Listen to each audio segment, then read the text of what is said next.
اهبطوا منها جميعا فإما يأتينكم مني هدى فمن تبع هداي فلا خوف عليهم ولا هم يحزنون.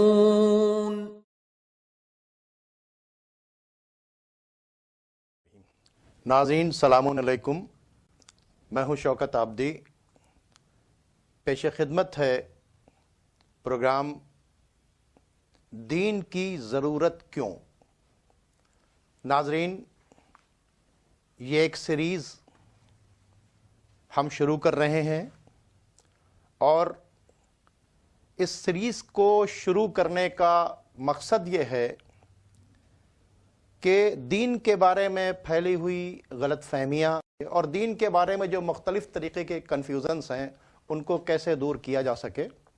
اور تنظیم المکاتب کا بہت بڑا احسان ہے کہ مکتب سے لے کر مدرسے تک قائم کر رکھے ہیں، اور اس کے ساتھ ہی جو کتاب ہے تنظیم المکاتب کی، اس کے اندر اصول دین، فروع دین، یعنی بچوں سے لے کر بزرگوں تک ساری باتوں کو سمجھنے کا جو سلیقہ اس میں سکھایا گیا ہے، بتایا گیا ہے، وہ سب موجود ہے.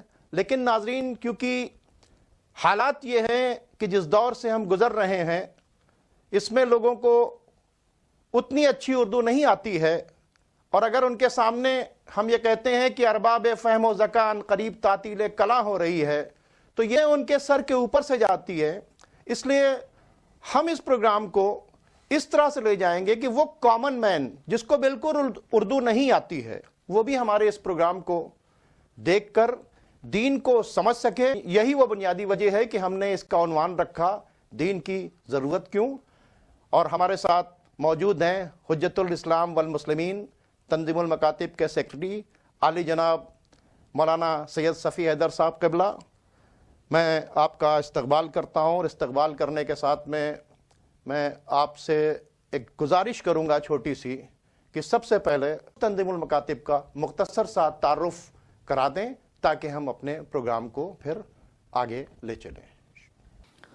اعوذ باللہ من الشیطان الرجیم، بسم اللہ الرحمن الرحیم. سب سے پہلے میں اس قادر مطلق کی بارگاہ میں پناہ لیتا ہوں اس شیطان کے شر سے جو انسان کا دشمن ہے، اس نگیٹو سوچ سے، اس منفی عمل اور کردار سے جو انسانیت کو تباہ کرتی ہے، چاہے وہ شیطان کی شکل میں ہو، چاہے وہ اقتدار پرست حاکموں کی شکل میں ہو، چاہے وہ میری نفس کی خواہشات کی شکل میں ہو. جو خواہشات شیطان کا کھلونا بن کر انسانیت کو تباہ کرتی ہیں، میں اللہ کی بارگاہ میں جو ایک اور اکیلا قوتوں کا مالک اور اپنی مخلوق سے محبت کرنے والا مالک اور خالق اور رازق اور پالنے والا ہے، اس کی بارگاہ میں پناہ لیتا ہوں. اور اسی کے نام سے جو قاہر بھی ہے، جو سزا دینے والا بھی ہے، مظلوموں کی طرف سے انتقام لینے والا بھی ہے، لیکن اس کی رحمت اس کے غضب پہ غالب ہے. میں اس رحمان الرحیم پروردگار کے نام سے اپنی گفتگو کو شروع کرتا ہوں جو رحمان اور رحیم ہے. اس کے لیے بھی رحمتیں ہیں اس کی جو اسے مانے، اور اس کے لیے بھی رحمتیں ہیں اس کی جو اسے نہ مانے. جو اس کا مذاق اڑائے، جو اسے برا بھلا کہے، اس کی رحمتیں اس کے لیے بھی ہیں، اور اس کی رحمتیں اس زندگی میں بھی ہیں اور آنے والی اگلی زندگی میں بھی ہیں. میں رب کا شکر گزار ہوں کہ اس نے مجھے ایسے بزرگ دیے، ایسی ماں باپ کی آغوش دی، ایسا ماحول دیا جس نے مجھے اپنے خالق کے نظام کو سمجھنے کے لائق بنایا. اور یہ میں سمجھ سکا کہ یہ کائنات، یہ دنیا نہ خود سے بنی ہے نہ خود سے چل رہی ہے. اس دنیا کو چلانے کا نظام بنایا ہے اسی نے ہم انسانوں کے لیے بھی زندگی چلانے کا نظام بھی بنایا ہے. ادارہ تنظیم المکاتب یہ عربی کا لفظ ہے جو اردو میں استعمال ہوا ہے. اردو میں مکاتب مکتب کی جمع ہے، اور مکتب اردو میں ابتدائی تعلیم کے ٹھکانے کو کہتے ہیں، جسے ہم عام طور پر بیسک ایجوکیشن، وہ ایجوکیشن جو انسان کی ضرورت ہے، چاہے وہ دنیاوی کہلاتی ہو چاہے دینی۔ یہ تو ہم نے اپنے لفظوں کو بنایا ہے پہچان کے لیے، تاکہ پہچان سکیں کہ انسان کی زندگی کو جتنی طرح کے علم اور نالج اور ہنر اور اسکلز کی ضرورت ہے، ان سب کا حاصل کرنا انسانوں پر لازم ہے، فریضہ ہے۔ اتنے لوگوں کا ہر جگہ جانکار بننا کہ وہ پوری انسانیت کی ضرورت کو پورا کر سکیں، چاہے وہ نالج انسان کی دنیاوی زندگی سے جڑی ہو چاہے آخرت سے، چاہے وہ نالج اس کی مادی زندگی سے جڑی ہو چاہے روحانی زندگی سے، چاہے اس کی پرسنل لائف سے جڑی ہو چاہے سوسائٹی سے۔ مجھے گھر بنانا ہے تو مجھے انجینئر سے لے کے مزدور تک چاہیے، سوسائٹی میں اتنے لوگ ان کاموں کے کرنے والے ہونا چاہیے کہ سارے انسانوں کی ضرورت پوری کریں۔ میں بیمار ہوں گا، مجھے ڈاکٹر چاہیے، ڈاکٹر کے ساتھ پورا ایک عملہ چاہیے جو مختلف ضرورتوں کو پوری کرے۔ تو ہر ضرورت انسانی کو پورا کرنے کے علم کا ہونا ضروری ہے، اور علم یونیورسٹی میں کمال تک پہنچتا ہے، لیکن یونیورسٹی تک وہی پہنچتا ہے جو اسکول میں قدم رکھتا ہے۔ بہت اچھی بات چیت ہے۔ مولانا غلام عسکری علی اللہ مقامہ، جن کا آپ نے نام لیا، وہ ہمارے فاؤنڈر تھے اس ادارے تنظیم المکاتب کے۔ 1968 میں انہوں نے ادارہ قائم کیا، 11 اگست 1968، جو ہجری تاریخ کے لحاظ سے 15 جمادی الاولیٰ کی تاریخ تھی، حضرت امام زین العابدین علیہ الصلوۃ والسلام کی ولادت کی تاریخ۔ اور شاید یہ مناسبت اس لحاظ سے تھی کہ جیسے شہادت حسینی کے بعد سید سجاد کی باتیں کوئی نہیں سن رہا تھا، مگر انہوں نے محنت کر کے 60 ہجری سے 95 ہجری کے بیچ میں 35 سال میں دعاؤں کے ذریعے اور اپنی سیرت کے ذریعے وہ ماحول بدلا کہ جو لوگ ان کی بات سننے پہ تیار نہیں تھے، ان کے بیٹے امام محمد باقر علیہ السلام کی کے لیکچرز کو سننے کے لیے اور اچھی باتوں کو سننے کے لیے ہزاروں کی تعداد میں آ کے بیٹھتے تھے اور نوٹس بناتے تھے، اور اتنا ماحول بدلا کہ جو علم کی انسانیت کی بات سننے پر لوگ تیار نہیں تھے، 35 سال میں انہیں بیسک ایجوکیشن دے کے یونیورسٹی تک پہنچا دیا، اور سید سجاد کے بیٹے محمد باقر علیہ السلام اور پوتے امام جعفر صادق نے پورے شہر مدینہ کو شہر علم بنا دیا، یونیورسٹی بنا دیا، مختلف کالجز تھے جو مختلف علوم کی تعلیم کا وہاں انتظام۔ قابل مبارکباد ہیں وہ کہ جن کے اوپر اتنے مظالم ڈھائے گئے جی، کہ جیسے ظلم کسی کو بولنے کی اجازت نہیں تھی، اس کے باوجود بھی انہوں نے ایک اتنا بڑا انسٹیٹیوشن قائم کر دیا۔ قائم کرنے والے امام سید سجاد، پھر امام محمد باقر علیہ اس کو اعلیٰ تعلیم کی اعلیٰ ترین منزلوں پہ لے جانے والے، امام جعفر صادق علیہ السلام تک پہنچا وہ معاملہ۔ جی پہنچا۔ جی تو سید غلام عسکری اللہ مقامہ اپنی ابتدائی زندگی تھی، اللہ کچھ لوگوں کو ایسے ہنر دیتا ہے، کل 21 سال کی عمر تھی جب وہ دینی تعلیم اور اس کے ساتھ انہوں نے دنیاوی تعلیم بھی لی تھی جو دنیا نہیں جانتی ہے۔ وہ طبیہ کالج سے BUMS بھی تھے ماشاءاللہ، اور پوزیشن ہولڈر تھے، پورے کالج میں فرسٹ پوزیشن تھی ان کی۔ وہ حکیم بھی تھے، یعنی اس وقت کا ڈاکٹر، اور ان کے چھوٹے بھائی حکیم غلام باقر بھی اسی سے نکلے تھے۔ انہوں نے گورنمنٹ جاب میں گئے اور وہ ریٹائرڈ ہوئے تھے تو چیف میڈیکل آفیسر ہو کے، اگر غلام عسکری ادھر جاتے تو گولڈ میڈلسٹ تھے، شاید ڈائریکٹر ہو کے ریٹائرڈ ہوتے۔ لیکن انہوں نے دیکھا کہ ہماری قوم کی ضرورت علاج ہے بیماریوں کا، بیماریوں کی 2 قسمیں ہیں، ایک جسمانی ایک روحانی، اور ساری بیماریوں کی جڑ ہے جہالت، اور ساری بیماریوں کی جڑ ہے دین سے دوری اور بے دینی۔ انہوں نے طے کیا کہ ہم ایک ایک بیماری کا علاج نہیں کریں گے، ہم بیماری کی جڑ تک جائیں گے۔ حکیم یہی کرتا ہے، بہت اچھی بات۔ ڈاکٹر ذرا اوپر سے دیکھتا ہے، علامتوں سے علاج کرتا ہے، لیکن حکیم جڑ تک جاتا ہے۔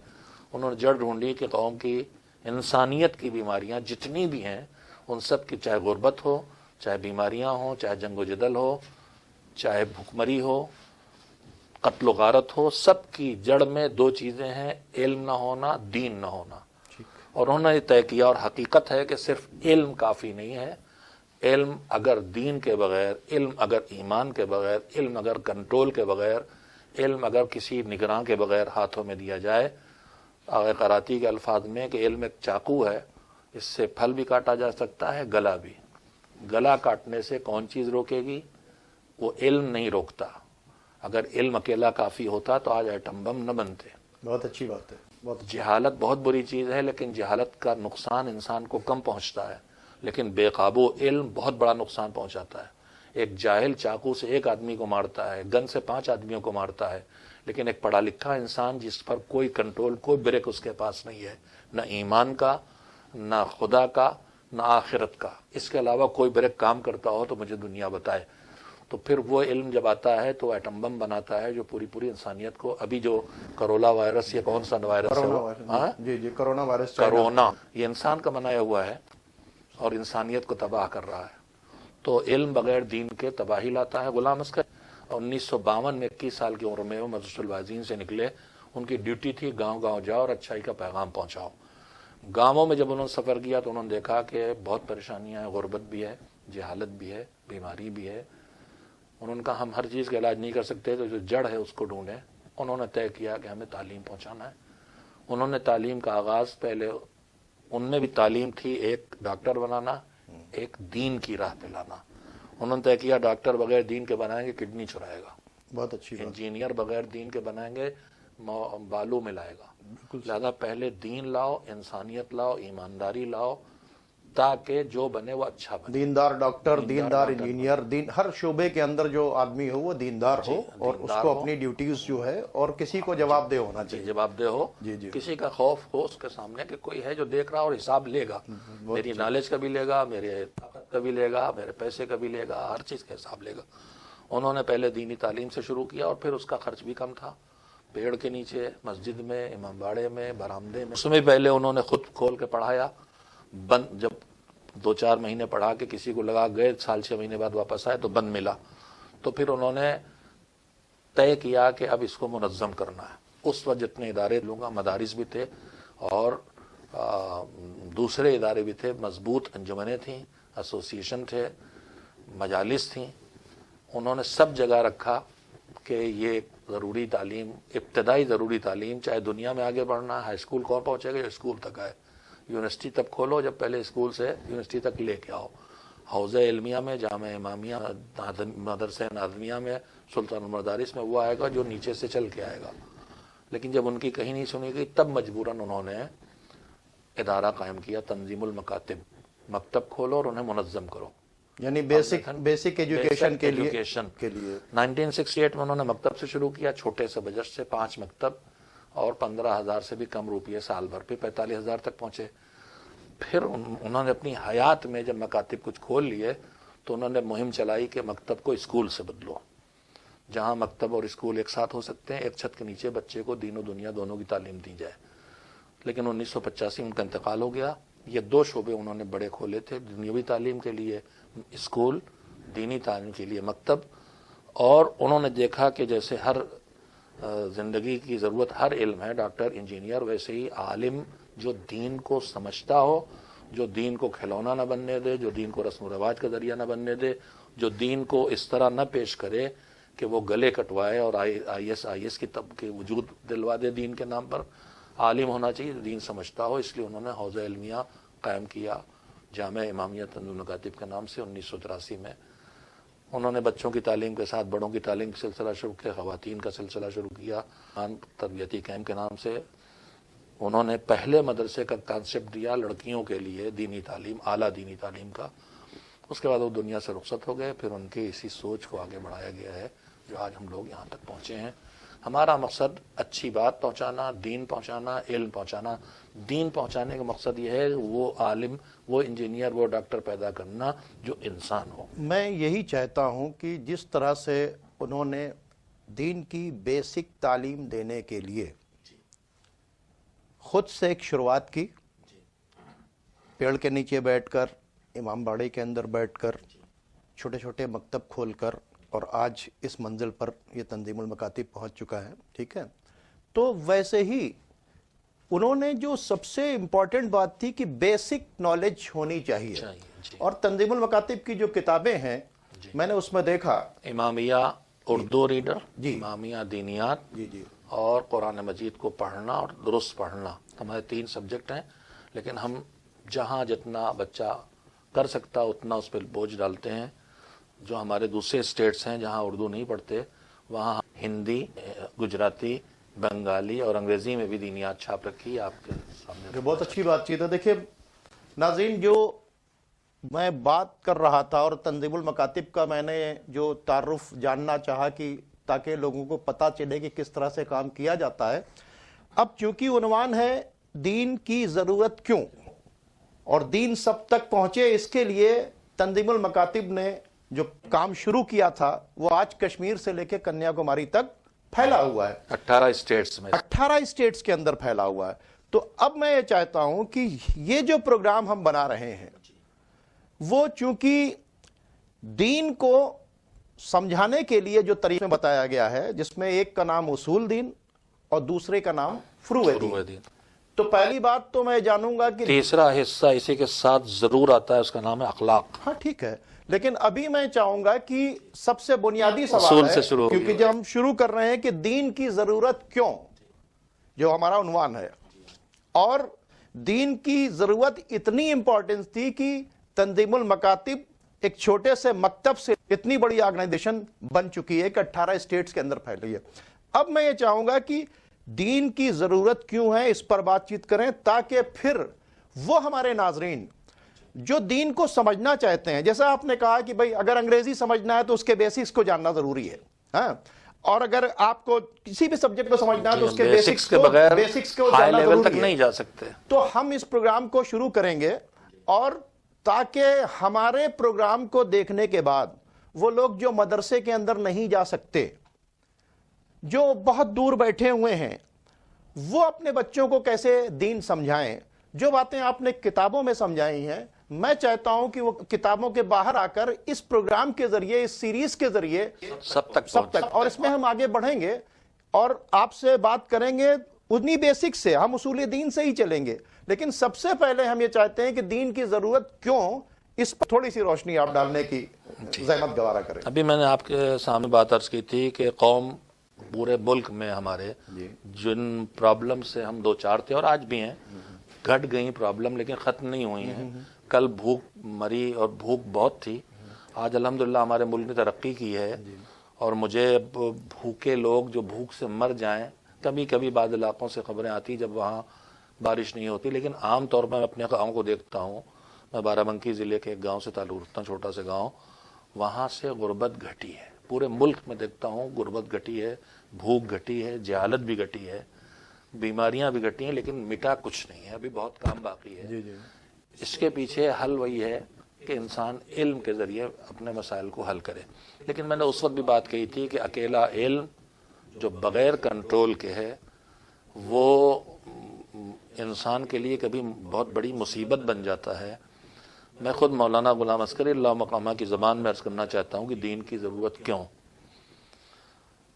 وہ مثال دیتے تھے کہ انسان جب کوئی مشین بناتا ہے تو ایک مشین کو کام کی ایک رفتار دی جاتی ہے، رفتار جتنا بڑھتی ہے اتنا ہی وہ منزل سے جلدی نزدیک پہنچاتی ہے وہ چیز۔ ہم ایک پرنٹنگ کا پریس بھی لگائیں گے تو اس کی ہم سب سے پہلے دیکھتے ہیں اس کی سپیڈ کیا ہے۔ میرا تعلق انہی چیزوں سے ہے تو میرے دماغ مثال بھی اسی کی آتی ہیں۔ ابھی تو ہم ایک فوٹو کاپیئر سے پرنٹنگ پریس کا کام لے رہے ہیں، اللہ دین بلائے کہ ہم اپنا پریس لگا سکیں انشاءاللہ۔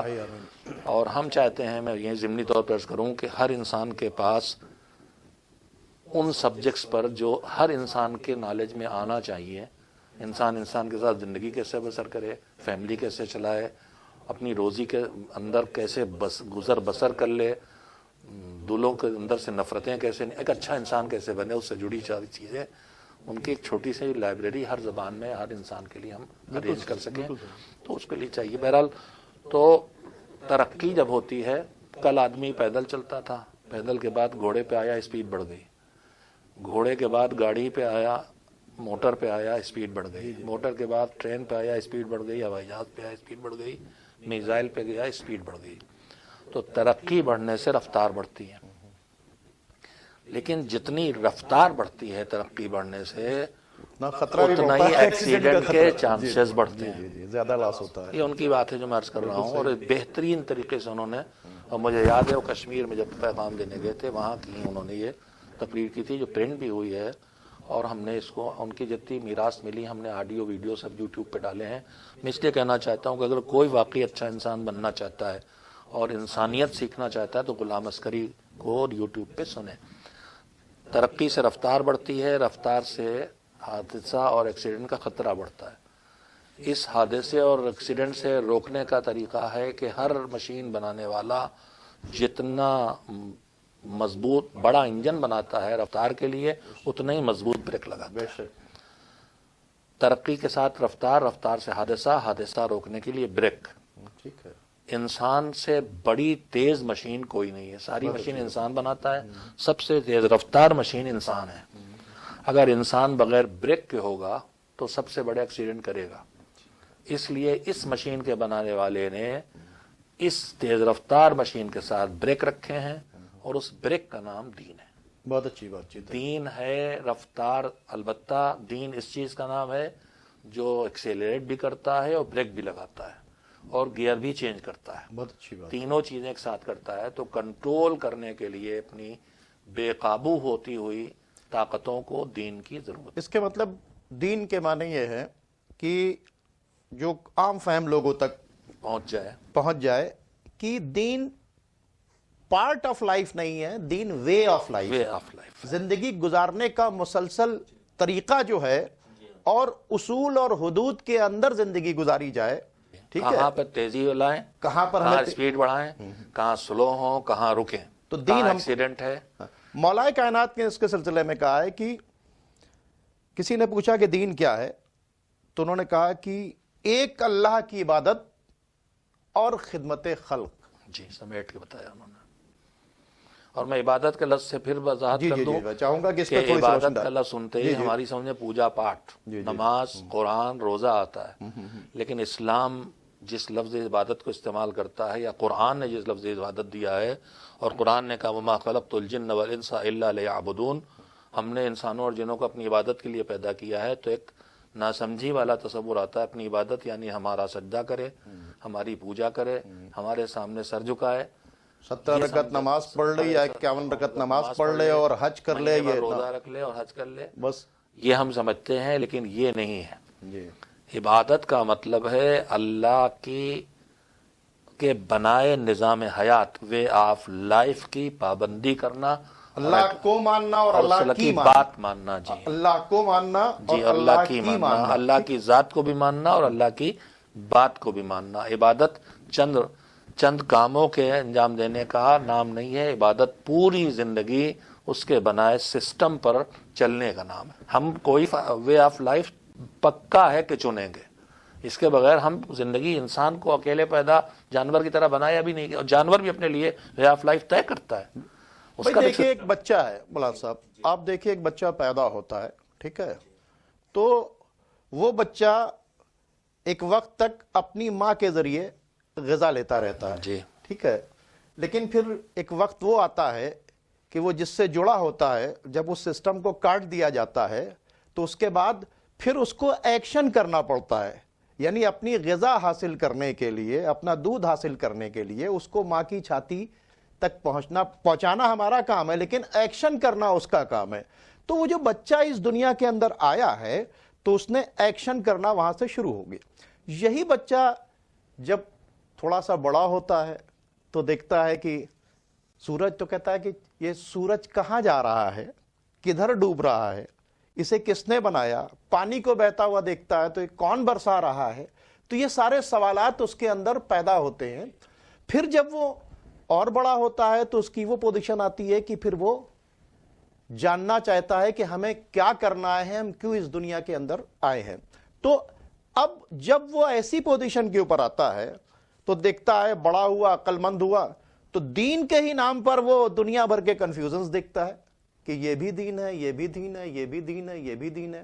اب ایک ایسی پوزیشن ہو جاتی ہے کہ جس نے سب کو بنایا, وہ دیکھیے اسکول اور کالج کے اندر تو پڑھتا ضرور ہے کہ جس نے سورج چاند بنایا, جس نے تاروں کو چمکایا, جس نے پھولوں کو مہکایا, جس نے چڑیوں کو چہکایا, جس نے سارا جگت بنایا, ہم اس ایشور کے گن گائیں, اسی کے آگے شیش نوائیں. یہ پڑھتا تو ضرور ہے اسکول کے اندر, لیکن اس کے بعد وہ